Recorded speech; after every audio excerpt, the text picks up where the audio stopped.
Alhamdulillah, salatan wa salaman ala rasulillah. Amma ba'du.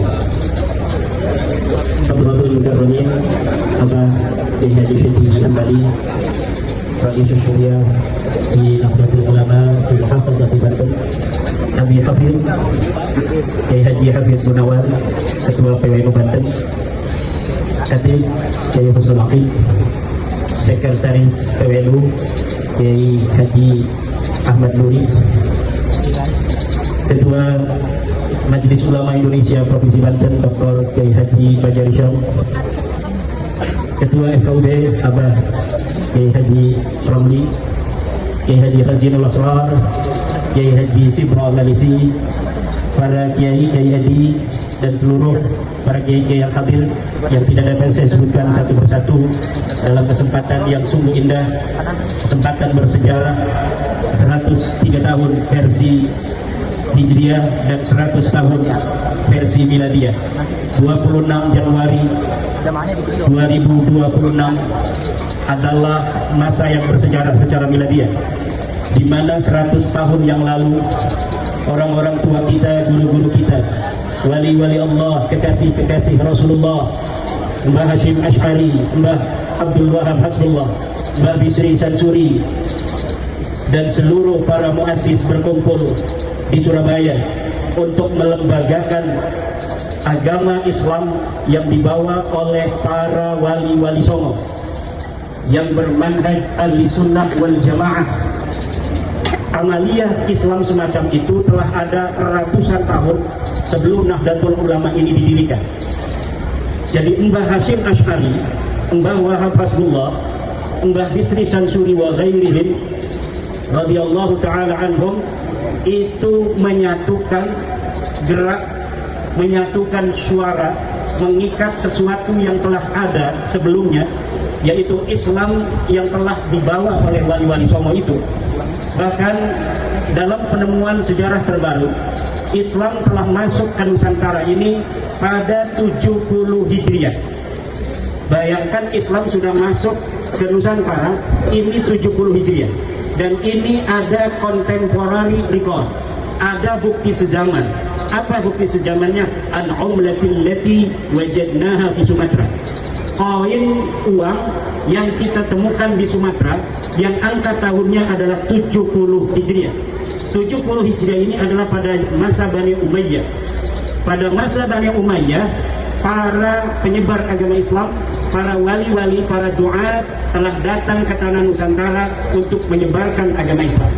Menurut Profesor Agus Sunyoto, bahwa Islam memang telah datang sejak abad ke-1 Hijriah, tetapi Islam masih, orang-orang Jawa dan orang-orang Nusantara ini masuk ke dalam agama Islam itu pada abad ke-15 ketika zaman Wali Songo, Mbah Sunan Ampel, Sunan Giri, Sunan Kalijaga, Sunan Gunung Jati, dan sebagainya. Di dalam Nahdlatul Ulama ada yang kita kenal dengan amaliyah, ada yang kita kenal dengan fikrah, ada yang kita kenal dengan harokat. Jadi untuk disebut Nahdlatul Ulama tidak cukup dengan amaliyah ala mamarrah. Yang telah saya sebutkan amaliyah Nahdlatul Ulama, yaitu dalam fikih alal madahib al-arba'ah, fikih tasawuf ala manhaji Junaid al-Baghdadi, dan manhaj daripada Imam al-Ghazali, di dalam akidah Abu Hasan Ash'ari dan Abu Mansur al-Maturidi. Ini amaliyah dan faqat. Wa man nahaja hadan nahj la yalzamu ayyakuna min Nahdlatul Ulama. Orang yang hanya beramaliyah Nahdlatul Ulama ini tidak otomatis dia menjadi Nahdlatul Ulama. Membutuhkan dua lagi elemen yang harus dia penuhi. Yang pertama adalah fikrah Nahdiyah, yang kedua adalah harakah Nahdiyah. Jadi amaliyah Nahdiyah tidaklah menjadikan orang itu sebenarnya langsung bisa dikatakan NU. Kalau cara fikrah Nahdiyahnya tidak ada, kalau amaliyah Nahdiyah tidak disertai dengan fikrah Nahdiyah dan harakah Nahdiyah, maka orang FPI pun itu amaliyahnya sama. Orang FPI itu amaliyahnya sama dengan Nahdlatul Ulama, yaitu mazhabnya Syafi'i, akidahnya Ash'ari, dan tasawufnya Abu Mansur Junaid al-Baghdadi dan Imam al-Ghazali. Tetapi fitrah, cara berpikirnya itu tidak sama dengan NU. Apa cara berpikir NU? Cara berpikir NU ala maqalahu Syekh Ma'ruf Amin al-Bandani adalah, pertama adalah tawassutiyah, moderat, tidak boleh tatarruf, tidak boleh dia ini dalam cara berpikir keagamaan terlalu menggebu-gebu, fundamentalis, apa namanya, sumbu pendek. Cara berpikir NU haruslah moderat, tawassut. Walaupun dia tawassut, dia tatawur, dinamis, tidak kaku, namun juga tidak liberal. Kemudian cara berpikir NU yang ketiga adalah manhaj. Dia harus punya manhaj. Cara berpikir yang bermanhaj, apa manhajnya? Ala ma nahaja alaihi ulama'unal qadimah, yaitu bagaimana para ulama-ulama kita memahami agama yang sekarang ini kita kenal dengan tipologi Islam Nusantara. Inilah Islam ahli sunnah wal jamaah an-nahdiyah yang secara lumintu telah diajarkan Wali Songo kepada muridnya, muridnya kepada muridnya, muridnya kepada muridnya, muridnya kepada muridnya, sampai kepada Kiai Bunyamin Hafid, kemudian sekarang kepada Kiai Haji Hafid Gunawan. Jadi lumintu, ada kesinambungan di sana. Kemudian di dalam harokat dia itu, dia harus layyinah, bersikap lentur. Makanya dalam menghadapi dinamika internal seperti ini, saya itu tidak pernah khawatir, karena saya kenal jiwa-jiwa yang ada di PBNU semuanya jiwa-jiwa yang khalisah. Hanya dinamika yang internal yang bersifat kemanusiaan beliau-beliau sebagai manusia itu yang menjadikan tidak bisa menemukan kepentingan-kepentingan manusiawinya, tetapi sinar khidmat ke-NU-annya lebih besar dan lebih bercahaya dari kepentingan-kepentingan kemanusiaannya. Jadi apa yang dikatakan oleh Abi Hafid itu tepat sekali. Majara baina ru'asaina fi PBNU naskutu. Apa saja yang terjadi di antara dinamika-dinamika orang tua kita, naskutu, kita diam saja. Dan kalaulah ada orang yang memberikan statement, saya yakin statementnya itu pula yang tidak sanggup untuk diam, itu statement yang dilandasi oleh dasar yang sama, yaitu dasar kecintaan terhadap Nahdlatul Ulama. Jadi yang diam hada ahsan, walakin law kana alladhi takallama bi kalamin fi Rais Am masalan wa fi ketum masalan, hada yadharu min kecintaannya kepada Nahdlatul Ulama juga, jadi bukan berbasis kebencian kepada orang-orang tua kita. Kenapa? Nahdlatul Ulama ini laha karamah, dia berkeramat, jangan macam-macam. Kalau niatnya jelek orang tua kita itu, sejak awal ada kisruh langsung pada modal kabeh eta. Bukti nanti modal-modal sampai ayeuna. Ada yadullu ala ikhlasi niyatihim fi al-mukhalafah fi hadzal ikhtilaf. Ada keikhlasan, ada ijtihad yang ala ra'yihim hadza shawab wa ala ra'yi haula'i ghairi ma dzakarna hadza shawab was-shawab hadza 'inda ijtihadihim. Dan idza hakama al-hakim fa asaba falahu ajran wa idza hakama al-hakim fa akhtara falahu ajrun wahid. Jadi kita harus meletakkan apa yang terjadi di orang tua kita ini ala hadat dasar, kepada dasar-dasar seperti ini, dasar husnudzon. Jadi husnudzon ini letaknya di sini nih, Kiai Nuri. Di letak husnudzon ini harusnya Kiai Kafi kepada orang-orang tua kita. Tapi husnudzon kepada sesuatu yang jelas salahnya itu sudah tidak boleh lagi. La ibrata bi dhannil bayyin khatar.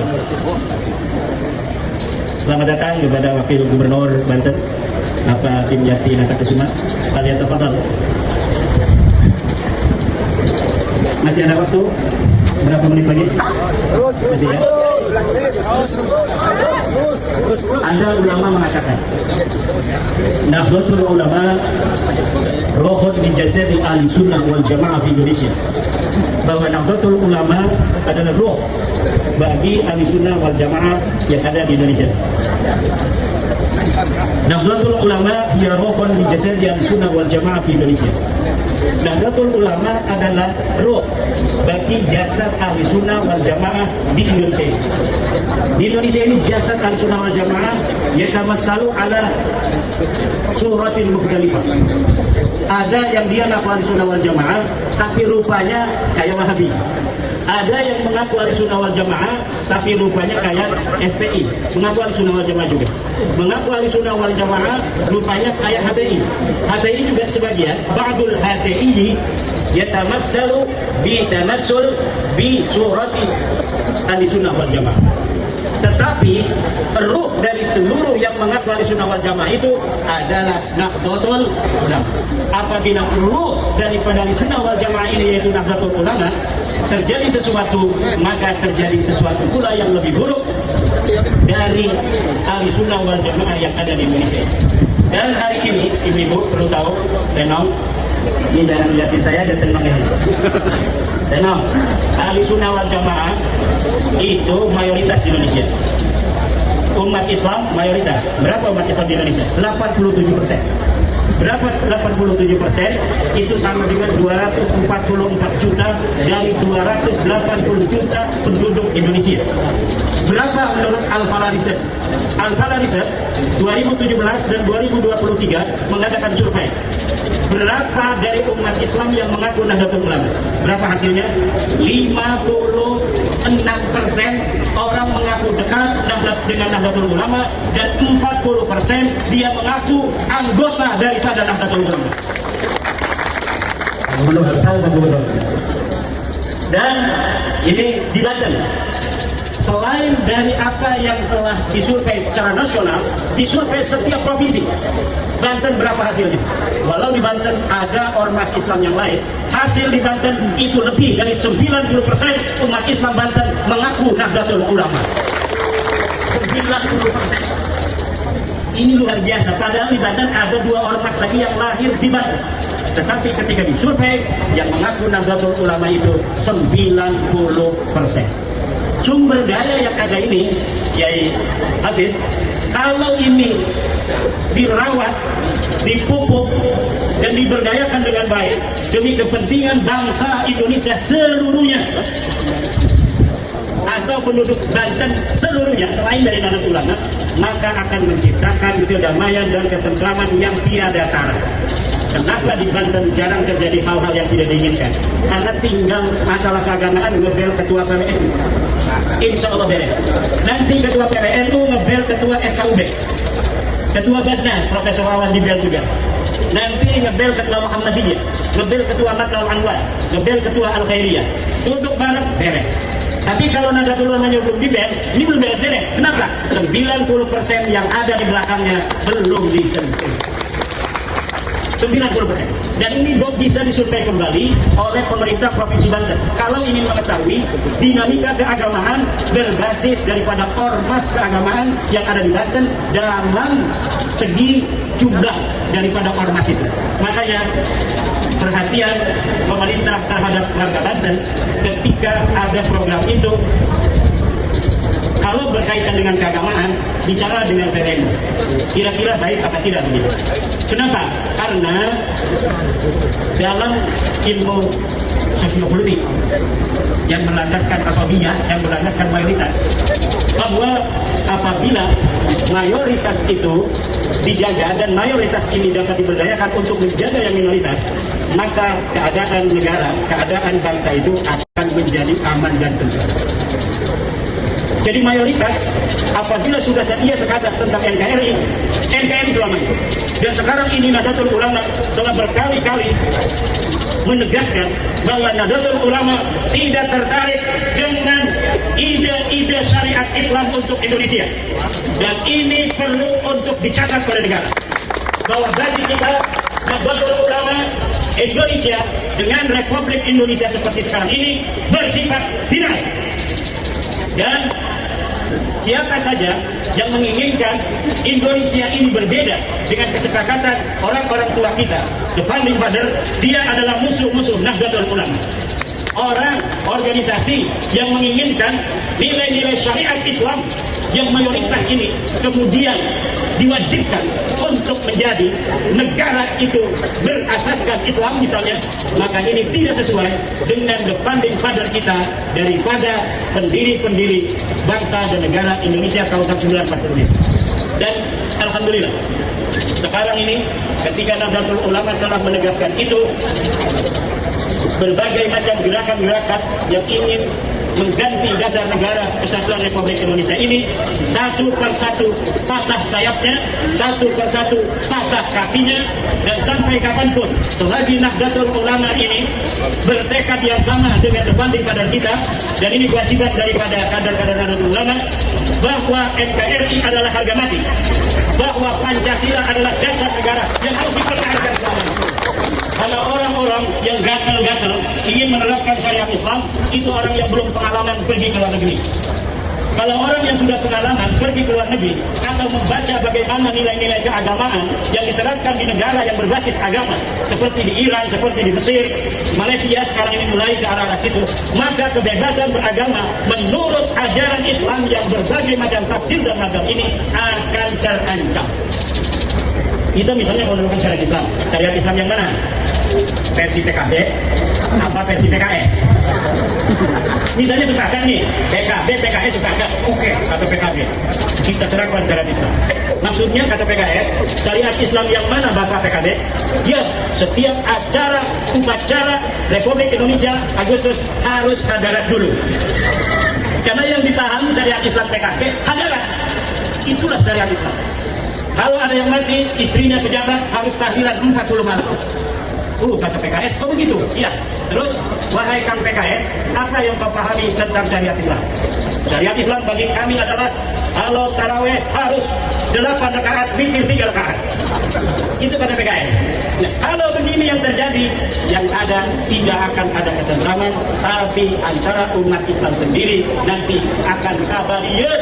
Tengok, ini pengen syariat Islam versi dia, ini versi dia. Sekarang ini enak. Orang yang mau taraweh 8 silakan, betul. Nggak dimarahin, NU-nya marah, tapi kata negara tidak boleh marah. Ini dilindungi undang-undang, menjalankan kewajiban menurut kepercayaan. Kata yang lingkungan 8 rakaat, ada orang NU 8 orang, sholatnya 20 rakaat, ditambah witir 3 rakaat. Dilaporkan sama PKS, sama Wahabi kemana? Ke pengadilan, ke polisi. Nggak bisa, ini dilindungi oleh undang-undang kita. Maka Indonesia yang melindungi semua agama, silahkan orang beragama menerapkan agamanya masing-masing sesuai kepercayaan dan ajarannya. Yang semacam Indonesia ini akan menjadi percontohan negara-negara di dunia masa depan, bagaimana apabila terdiri dari banyak bangsa, terdiri dari banyak agama, banyak suku, satu-satunya metode di dunia yang telah mampu dan teruji untuk bisa menyatukan seluruh perbedaan itu adalah dasar negara seperti Pancasila.